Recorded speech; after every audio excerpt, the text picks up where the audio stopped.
Sementara itu Menteri Agama Yakut Khalil Qomas menyatakan Kemenak akan mengevaluasi semua permasalahan termasuk tenda yang over capacity. Yakut juga menyambut baik segala masukan dan kritik. Kita evaluasi, tidak ada yang tidak kita evaluasi demi perbaikan pelayanan kepada jamaah haji, itu poinnya. Jadi semua yang dilakukan oleh pemerintah, meskipun jamaah mungkin ya merasakan pelayanan yang sangat memuaskan, tetapi bagi kami tetap harus ada evaluasi. Apapun harus dievaluasi, dan evaluasi itu harus berbasis pada data. Ya, jadi termasuk tadi misalnya ada AC mati, datanya di mana AC mati. Kita akan segera evaluasi. Kayak tadi misalnya saya mendapatkan aduan jamaah dari KNO, dari Maktab 63 kalau tidak salah, 63 atau 28 gitu ya. Nanti coba dicek. Tidak mendapatkan tenda, kemudian langsung kita eksekusi. Kita mintakan kepada Masarik untuk tenda mereka kita pakai.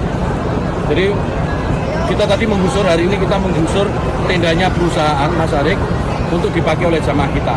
Alhamdulillah bisa. Nah ini kan evaluasi-evaluasi yang sifatnya responsif gitu ya. Tetapi ke depan supaya layanan jamaah ini menjadi lebih baik tentu butuh evaluasi yang lebih komprehensif. Dan kita senang ada pengawasan, ada masukan, ada kritik, ada saran. Dan ini saya kira ujungnya adalah bagaimana jamaah merasakan kepuasan layanan dari pemerintah, jamaah bisa melaksanakan ibadah dengan baik, dengan nyaman, aman, tenang, dan pulang membawa predikat haji.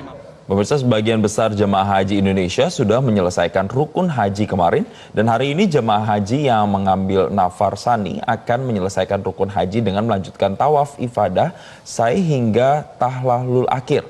Lalu apa saja yang menjadi catatan tim WAS DPR terkait penyelenggaraan haji? Kita terhubung dengan Fani Maulana dari Mekah, Arab Saudi. Kita sapa ya Jason. Ya. Fani, selamat pagi waktu Indonesia.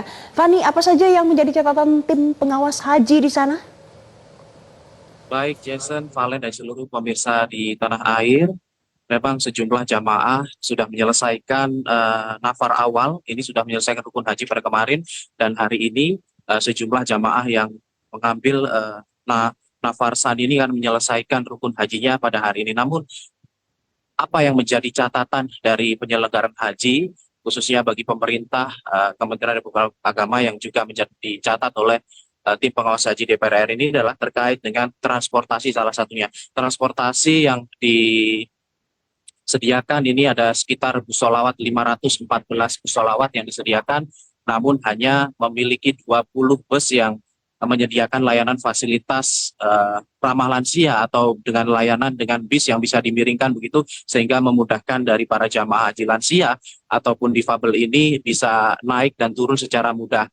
Dari data Kementerian Agama ini ada sekitar 40.000 jamaah haji dengan kriteria lansia yang ini juga membuat catatan tersendiri karena hanya tersedia 20 bus yang menyediakan layanan fasilitas ramah lansia. Kemudian juga terkait dengan catering, catatan penting terkait catering ini adalah bahan-bahan pokok yang disediakan ini bukan berasal dari Indonesia, namun disayangkan bahan-bahan pokok bagi jamaah asal Indonesia ini berasal dari negara Thailand, Vietnam, dan juga Brazil. Kemudian juga selain dari catering juga yang menjadi PR penting ini adalah terkait dengan penyediaan tenda di Arafah dan Mina yang tentunya dari jumlah kapasitas yang disediakan ini tidak seimbang dengan jamaah yang ada.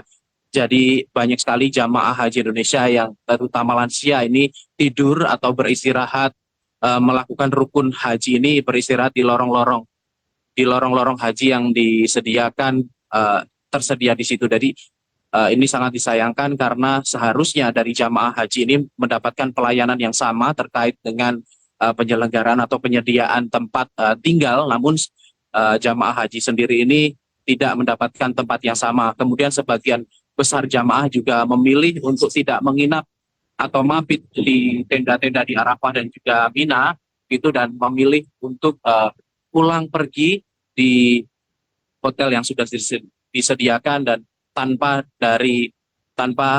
tentunya mandiri begitu, tidak disediakan dari pemerintah karena mereka menginginkan kenyamanan dan juga dari penyediaan tempat tinggal mereka memilih jalan kaki dari tempat tinggal dan tidak menginap di Mina dan memilih untuk pulang pergi ke Mina untuk melakukan lempar jumroh. Kemudian juga terkait dengan haji visa ilegal ini menjadi catatan penting juga dari DPR RI terkait dengan adanya tambahan kuota 20.000 kuota yang ditambahkan yang harusnya ini untuk memotong jamaah haji reguler untuk penantian dari masa tunggunya yang mencapai 40 tahun ini digunakan untuk jamaah ONH Plus juga. Dan berikut ini adalah cuplikan wawancara kami dengan salah satu tim pengawas haji, Lulu Nur Hamidah. Nah, ini yang menurut saya penting menjadi catatan kita bersama. Jangan sampai kemudian jamaah haji yang memang punya niat baik, kemudian mereka dihegemonik oleh pemerintah bahwa ini soal ibadah, lalu kemudian jamaah harus sabar. Sabar tidak ada kaitannya dengan mismanagement. Sabar tidak ada kaitannya juga dengan pelayanan yang sembrono. Sabar tidak ada kaitannya dengan tindakan-tindakan yang bisa saja ini potensial melanggar aturan atau undang-undang. Valen dan juga Jason. Baik, Fani Maulana, terima kasih untuk informasi terkini dari Anda langsung dari Mekah, Arab Saudi.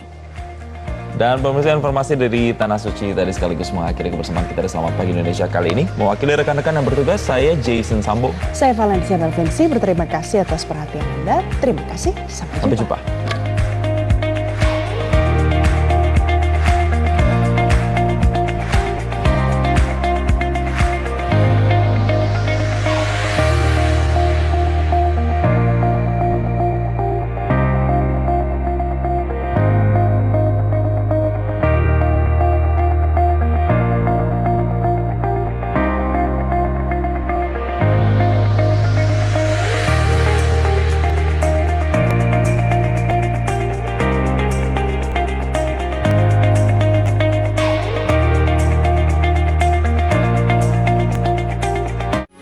Metro TV